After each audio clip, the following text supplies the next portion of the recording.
आज की court update के साथ।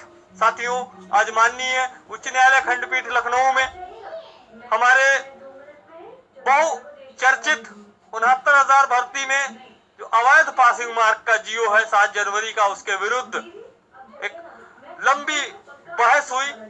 सुबह पहले नंबर पे हमारा केस टेकअप हुआ। केस टेकअप होते ही उपेंद्र मिश्रा साहब ने धुआंधार तरीके से बहस शुरू की। आज उपेंद्र मिश्रा साहब ने अर्जुन का रूप दिखाया कि अर्जुन ने कैसे अकेले ही पूरी सेना को परास्त कर दिया था। साथियों, सारी चीजें जो भी संपन्न हुई हमारे विधि चाणक के अमित भदौरिया सर की देन है। आज पूरा प्रदेश जान रहा है कि हम दिल की अंतिम गहराइयों से इस केस को एक मिशन के रूप में अंजाम दे रहे हैं। हमारा मकसद हमारे एक एक साथी को, जिसके साथ अन्याय हुआ है, एक एक साथी को इस परीक्षा में जो बैठे थे उनको भर्ती में शामिल कराकर सम्मान वापस दिलाना है। साथियों, आज 21 तारीख, कल 22 तारीख है। आप थोड़ा सा गौर करिए। यदि हमारी टीम ने रातें न जागी होती, यदि हमारी टीम ने रात दिन एक न किया होता, यदि हमारी टीम ने कुशल रणनीति न तैयार की होती, यदि अमित सर ने इतने व्यापक स्तर पे व्यूह रचना न की होती, तो कल 22 तारीख है और 22 तारीख को आपका रिजल्ट आता और उस रिजल्ट में आपकी मार्कशीट आती और उस मार्कशीट के ऊपर अनक्वालिफाई लिखा होता और आप पूरी की पूरी भर्ती से बाहर होती, जो कि गलत तरीके से आपको कर दिया जाता। और यह ऐसा किया जा चुका था, पूरा का पूरा कुचक्र रचा जा चुका था। पूरा प्रदेश जानता है कि हमने किस प्रकार से और किस तरीके से हमने वो सारे काम किए। चाहे हमें यहाँ के जितने भी एडवोकेट सभी से राय मशविरा लेना हो, सभी की तैयारियां कराना हो, चाहे सुप्रीम कोर्ट से भी हमें वकील लाना हो, हमने कभी भी पीछे नहीं हटना गवारा किया। और आज हमने स्टेटस को मेंटेन किया। आज हमने उस रिजल्ट को जारी होने से अगर रोक के रखा है तो यह केवल और केवल अमित सर की बदौलत है, केवल और केवल उपेंद्र मिश्रा साहब की बहस की बदौलत है। आज 2 घंटे लगातार केवल और केवल कोर्ट में उपेंद्र मिश्रा साहब ने बहस की। कोर्ट में 50 लोग पूरे प्रदेश से आए थे, वो मौजूद थे, जो गवाह है। और आप सभी जानते हैं कि रिजवान अंसारी अब कभी भी कोई भी गलत सूचना, कोई भी गलत जानकारी प्रसारित नहीं करता। आज हमारे वकीलों की दलीलों के जवाब में विपक्ष के पास कोई भी मौका नहीं था बचने का, कोई भी मौका नहीं था भागने का।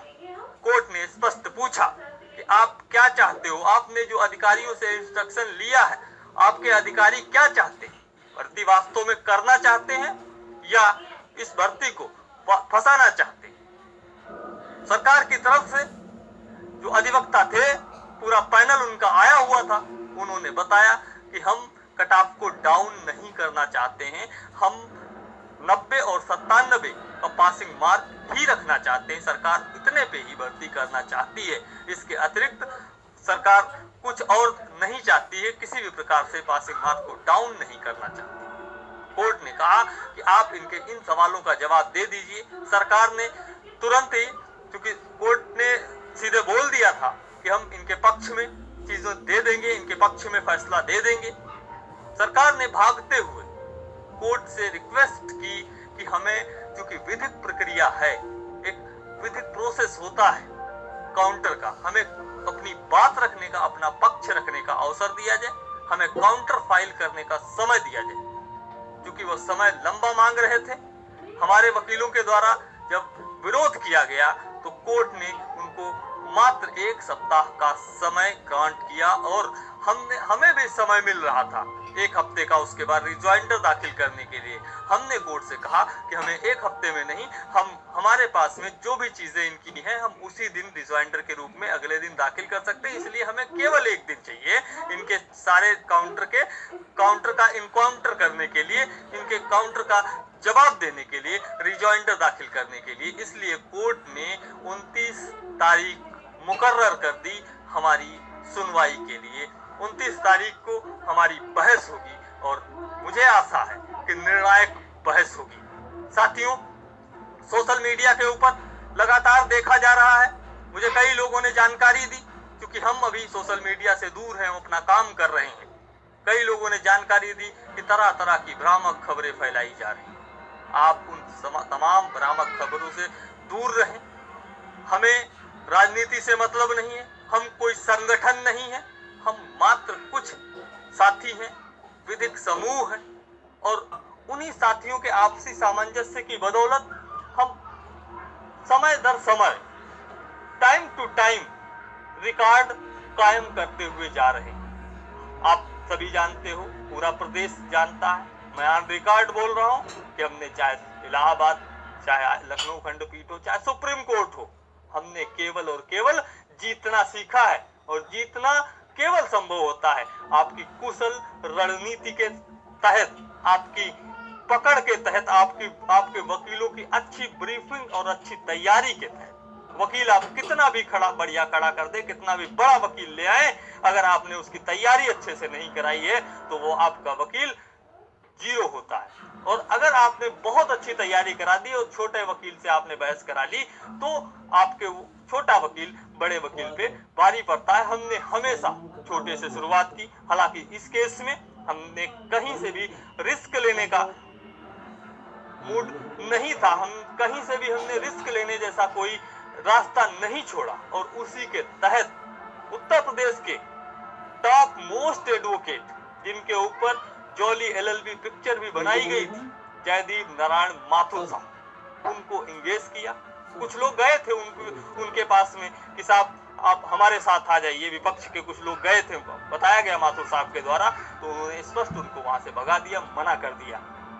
Fire brand advocate Upendra Mishra साहब, जिनकी बहस लगातार पिछले 2-3 दिन सुनवाइयों से लोग देख रहे हैं कि केवल और केवल उपेंद्र मिश्रा साहब बहस कर रहे हैं। और आज स्टेटस को है, अगर यथास्थिति बरकरार है, कल आपका रिजल्ट नहीं आ रहा है, तो यह केवल उपेंद्र मिश्रा साहब की बहस और अमित भदौरिया जी की रणनीति का हिस्सा है, उनकी कुशल कारीगरी का हिस्सा है। और इसीलिए हम कहते हैं कि अमित भदौरिया सर विधि चाणक्य हैं।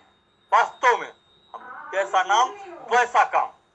साथियों, हम आपको अवगत कराते चलें कि हम आपकी अपेक्षाओं पे खरा उतरने के लिए अपने समस्त प्रयास करने को तत्पर और तैयार।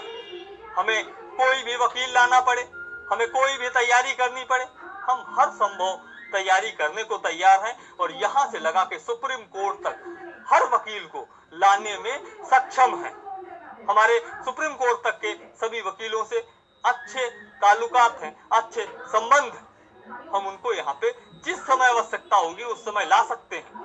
आज मुझे कई साथियों ने बोला कि डॉक्टर LP मिश्रा साहब को आप ले आइए। हमने उनसे भी बता दिया कि डॉक्टर साहब को जिस समय भी हमें जरूरत होगी उस समय हम ले आएंगे। डॉक्टर साहब पिछले 2 दिनों से आ रहे हैं और उनको बोलने का मौका नहीं मिल पा रहा है, वो अपनी कोई भी बात नहीं रख पा रहे हैं। तो जाहिर सी बात है, हमें जिस समय जरूरत होगी हम डॉक्टर साहब को भी ले आएंगे। माथुर साहब भी अपीयर रहेंगे हर समय। हमारी पूरी बहस, जहां से बहस उपेंद्र साहब स्टॉप करेंगे, हमारी बातों को रखना जहां से उपेंद्र मिश्रा साहब खत्म करेंगे, उसके आगे का पार्ट जो हमारा शुरू होता है, जो हमारी रणनीति है, वहां से जयदीप नारायण माथुर साहब स्टार्ट करेंगे। और उसके अतिरिक्त भी यदि हमें आवश्यकता होगी तो हम चाहे वी शेखर साहब हो, चाहे RK सिंह साहब हो, कोई भी XYZ किसी भी एडवोकेट को लाने में सक्षम है। हम जानते हैं हमारे सामने पूरे प्रदेश के लोग खड़े हैं और पूरे प्रदेश के लोगों की आस्था और निगाहें हमारी टीम की तरफ लगी हुई। आज उनके सपने भरी निगाहें हमारी टीम की तरफ देख रही है टकटकी लगा के। हम उन आंखों के सपनों को किसी भी कीमत पे टूटने नहीं देंगे। रही बात कट ऑफ की, तो मैं आपको आज भी बताता हूं, पहले दिन बताता हूं कि 7 जनवरी को जो पत्र जारी किया गया था वह वास्तव में पूरी तरीके से अवैध है। आप कितना भी कट ऑफ लगाइए, लेकिन भर्ती से पहले आपको हमें बताना होगा। और यह बात कोर्ट को हम पूरी तरह से समझा चुके हैं और बहुत सारे ऑर्डर्स हैं हमारे पास, यहाँ से लेकर सुप्रीम कोर्ट तक ऑर्डर है। हम विधिक रूप से बहुत अधिक मजबूत हैं सारी चीजों पे।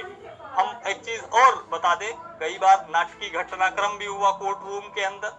कुछ और लोग आए थे हमारे विपक्ष में IA को लेके, उनकी सर्विस टेकन ऑन रिकॉर्ड नहीं थी, उनकी सर्विस कंप्लीट नहीं थी, वो वहां पे जाके बहस करना चाह रहे थे, लेकिन कोर्ट ने उनको सीधे मना कर दिया।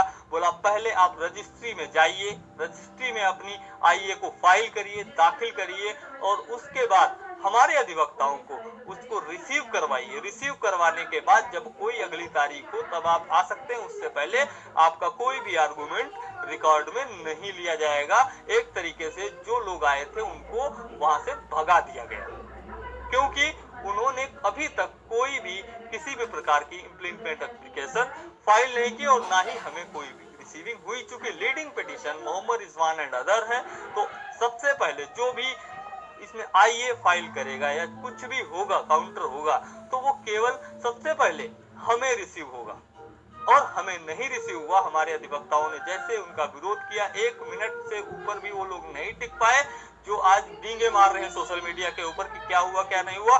मैं उनको बता देना चाहता हूं लोगों को कि आप भ्रमित मत होइए, कोई भी आईए आज की डेट में फाइल नहीं हुई थी, क्योंकि सुबह सुनवाई शुरू हो गई थी 10:30 बजे और 10:30 बजे रजिस्ट्री में संभव ही नहीं है कि आप रिट फाइल करके और ले जाके सुनवाई, कम से कम 2 घंटा लगता है अगर परमिशन भी ले तो, और उससे पहले कोर्ट बंद था जब आईए डालने। पता नहीं कैसे लोग, पढ़े लिखे लोग हैं आप लोग, और उसके बाद भी आप लोगों की बातों में आ जाते हैं जब आईए फाइल ही नहीं है। और उस संडे को फाइल नहीं होती, सैटरडे को फाइल नहीं होती, आप सैटरडे को प्लान करेंगे फाइल करने का, संडे को फाइल कर देंगे क्या? आज आपकी आईए ही नहीं फाइल थी तो बहस कैसे हुई? किसी ने बहस नहीं की, केवल और केवल उपेंद्र मिश्रा साहब और सरकार के अधिवक्ता के बीच में बहस हुई। बहस बेशक ताबड़तोड़ हुई, वो अपनी पूरी तैयारी के साथ आए थे, लेकिन हमारे किसी भी सवाल का वो जवाब नहीं दे पाए और जवाब देने के लिए बगले झांकते हुए देखे गए। कोर्ट ने कई बार फटकार भी लगाई, कोर्ट ने कई बार उनको एक तरीके से कमेंट भी पास किया। अंततः उन्होंने कहा कि क्योंकि हमें काउंटर फाइल करने का समय दिया जाए, हमें 15 दिन दे दिए जाए, 15 दिन का समय मांगा, लेकिन कोर्ट ने हमारे अधिवक्ताओं की दलीलों पे, उपेंद्र मिश्रा साहब, अमित भदौरिया सर की दलीलों पे कोर्ट ने केवल 1 हफ्ता दिया है। साथियों, हम भर्ती कराना चाहते हैं, भर्ती को रोकना नहीं चाहते हैं। जो लोग कोर्ट रूम में थे, कोर्ट बार बार कह रही है कि भर्ती 6 मार्च पे है, अगर ये लोग कह दें कि 6 मार्च पे है भर्ती और ये लोग मांग कर लें तो भर्ती 1 मिनट में रुक जाएगी, लेकिन हमारा वो उद्देश्य नहीं। हम भर्ती को कराना चाहते हैं विधि सम्मत तरीके से, न्यायोचित तरीके से। इसलिए हमारा पूरे प्रदेश के साथियों से अनुरोध है कि आप अफवाहों से बचें, आप टीका टिप्पणी से बचें। अभी हमें आर्थिक रूप से सहयोग की आवश्यकता नहीं है। बहुत से लोग फोन कर रहे हैं आर्थिक सहयोग के लिए, हम धन्यवाद देते हैं, उनको साधुवाद देते हैं। हमें आर्थिक सहयोग की आवश्यकता नहीं है। अब जो वकील हमें सुटेबल लगेगा केस के मुताबिक, केस को जीतने के लिए जो वकील हमें जरूरी लगेगा, हम हर समय उसको लाने में तत्पर हैं, लाने में सक्षम हैं, ले आएंगे। आप निश्चिंत रहिए और अपने उस सहयोग को अभी आप सुरक्षित रखिए। लड़ाई लंबी जा सकती है, उस समय जिस समय हमें आवश्यकता पड़े उस समय तक आप अपने उस सहयोग को बचा के रखिए, अपने परिवार के लोगों में लगाइए, इधर उधर भटकिए मत, किसी की मीठी और चिकनी चुपड़ी बातों में मत आइए। आप अपने भविष्य के लिए अपने धन को बचा के रखें। हमें आवश्यकता नहीं है और किसी को भी धन की आवश्यकता नहीं है। इसी के साथ मैं एक बात और भी बता देना चाहता हूं। पिछले कई दिनों से देखा जा रहा है कि पूरे प्रदेश से बहुत सारे लोग हमें फोन कर रहे हैं, हमारी टीम को मैसेजेस कर रहे हैं कि याची के रूप में इस याचिका में जुड़ने के लिए, क्योंकि हम किसी का भी अहित नहीं होने देना चाहते हैं। ऐसी स्थिति में हमने हमारे वकीलों से विचार विमर्श किया, हमने हमारी टीम के अंदर पूरा विचार किया और विचार करने के बाद टीम ने सर्वसम्मति से निर्णय लिया है कि जो भी साथी याची के रूप में टीम के साथ जुड़कर अपना भविष्य सुरक्षित रखना चाहते हैं, सुरक्षित रखने के लिए तो सजग हैं, वह हमारी वेबसाइट fyco.in पे जाके अपना रजिस्ट्रेशन कर सकते हैं, अपना ऑनलाइन आवेदन कर सकते हैं और उनको याची के रूप में अगली सुनवाई से पहले हम कोर्ट में दाखिल कर देंगे। साथियों, चीजें बहुत सी हैं, बातें बहुत सी हैं, गुबार दिल के अंदर बहुत सा है, उसको हम निकालेंगे सही समय पे। अभी हमारा निशाना केवल और केवल चिड़िया की आंख है, और वह चिड़िया की आंख है इस 7 जनवरी के उस पत्र को जिसको माननीय उच्च न्यायालय ने रोक रखा है, जिस पे माननीय उच्च न्यायालय ने स्टेटस को कर रखा है, उसको पूरी तरह से अवैध घोषित करा के कट ऑफ रहित भर्ती संपन्न करा के हमारे उन तमाम साथियों को इस भर्ती में मौका देकर अध्यापक के रूप में शामिल करना और अपने खोए हुए मान सम्मान को वापस दिलाना। आप एक बार फिर से सोचिए, कल 22 तारीख है, कल आपका रिजल्ट आने वाला था। अगर आपका रिजल्ट आता, आपका 88 नंबर होता, आपका 94 नंबर होता, आप 2-4 अंक से फेल होते, आपकी मार्कशीट पे अनक्वालिफाइड लिखा होता, आपके दिल पे क्या लगता? आज रिजल्ट नहीं है, रिजल्ट रुका हुआ है, रिजल्ट जारी नहीं हो रहा है, स्टेटस को है, तो इसका कौन जिम्मेदार है? इसकी जिम्मेदार और इसका श्रेय, हम कभी श्रेय के लिए बात नहीं करते, लेकिन अगर इसका श्रेय कहीं जाता है तो मैं इसका श्रेय देना चाहता हूं हमारे विधि चाणक्य एडवोकेट श्रीमान अमित भदौरिया जी को, जिन्होंने रात मेहनत की। सुबह 6 बजे तक उन्होंने मेहनत की और सुबह 10 बजे फिर कोर्ट रूम में मौजूद रहे। मैंने खुद देखा, अचंभा मानते हैं लोग उनकी मेहनत का। उनकी मेहनत की बदौलत, अमित सर की रणनीति की बदौलत आज वह रिजल्ट जो आपका 2-4 अंक से फेल का आने वाला था, आने वाले समय में उस मार्कशीट के ऊपर क्वालिफाई लिखा होगा, जिससे आपके पूरे जीवन का भविष्य निर्भर करेगा और आपके बच्चों की रोजी रोटी और आजीविका उस पर निर्भर करेगी। हम इस केस की गंभीरता को जानते हैं, हम जानते हैं कि हजारों लोगों की जिंदगियां इस केस पे जुड़ी हुई हैं, इसीलिए हम हमारा बेहतर से बेहतर प्रयास करना चाहते हैं। हम यह भी चाहते हैं कि जो भी साथी चाहता है नौकरी करना, जो भी साथी चाहता है इस भर्ती में शामिल होना, तो उनसे हमें डिस्टर्ब ना करें, हमें हमारा काम करने दें, हमें हमारे तरीके से काम करने दें। हम आपको बेहतर रिजल्ट दे सकते हैं। मैं पहले भी कह चुका हूँ, बेहतर रिजल्ट मैं कॉन्फिडेंट हूँ, मैं पूरी तरह से आश्वस्त हूँ कि बेहतर रिजल्ट हम दे सकते हैं। उसके लिए हमें आपको फ्री हैंड देना होगा, हमें डिस्टर्ब मत करिए। और हम सोशल मीडिया से दूर हैं, हम सोशल मीडिया पे आपके किसी भी कमेंट को नहीं देख रहे हैं, हम सोशल मीडिया पे किसी भी बयानबाजी को नहीं देख रहे हैं। जब ज्यादा बयानबाजी हो जाती है तो लोग हमें बताते हैं, उसके हिसाब से आज क्योंकि माहौल बनाने का, क्योंकि हमारी सोशल मीडिया से दूरी है इस समय हमारी टीम की, हम केवल और केवल काम कर रहे हैं। इस बीच में लोगों ने फायदा उठाने का प्रयास किया तो मजबूरन हमें सोशल मीडिया में ऑडियो का सहारा लेना पड़ा। साथियों, हम एक बार पुनः आपको याद दिला दें कि हमारी आंखों में केवल और केवल एक सपना है, वह सपना है आपके भविष्य को सुरक्षित करना, आपकी आजीविका को सुरक्षित करना, आपके बच्चों की आंखों में खुशियों के आंसू देखना। इसके अतिरिक्त हमारा कोई अन्य दूसरा ध्येय नहीं है। और इसी ध्येय के साथ टीम रिजवान अंसारी कदम दर कदम फतेह की तरफ बढ़ चली है। आज जो हम कोर्ट रूम में हुआ है उनको काउंटर दाखिल करना है और काउंटर के बाद रिजॉइंटर के लिए हमारे पास पर्याप्त साक्ष्य हैं। आज हमने इबारत लिख दी है अपनी जीत की, जो कि आपको ऑर्डर के रूप में बहुत ही शीघ्र मिलने वाली है। आप आश्वस्त रहें, निश्चिंत रहें, मस्त रहें, व्यस्त रहें। तब तक के लिए आप सभी का आभार, आप सभी का धन्यवाद। और इसी के साथ टीम के उन जुझारू कमांडोज का बहुत बहुत धन्यवाद। आप भी धन्यवाद उनका करना ना भूलें, क्योंकि उन्हीं की बदौलत आज हम यहाँ पे खड़े हुए हैं। उन कमांडोज की दिन रात की मेहनत की बदौलत ही आज स्टेटस को है, उनकी बदौलत ही आज परिणाम आपके बीच में सार्थक और सकारात्मक होने जा रहा है। जो भी चीजें होंगी भविष्य में हम आपको समय समय पे जब उचित लगेगा अवगत कराते रहेंगे। तब तक के लिए आप सभी का बहुत बहुत धन्यवाद। आपके संघर्ष का साथी रिजवान अंसारी। जय हिंद।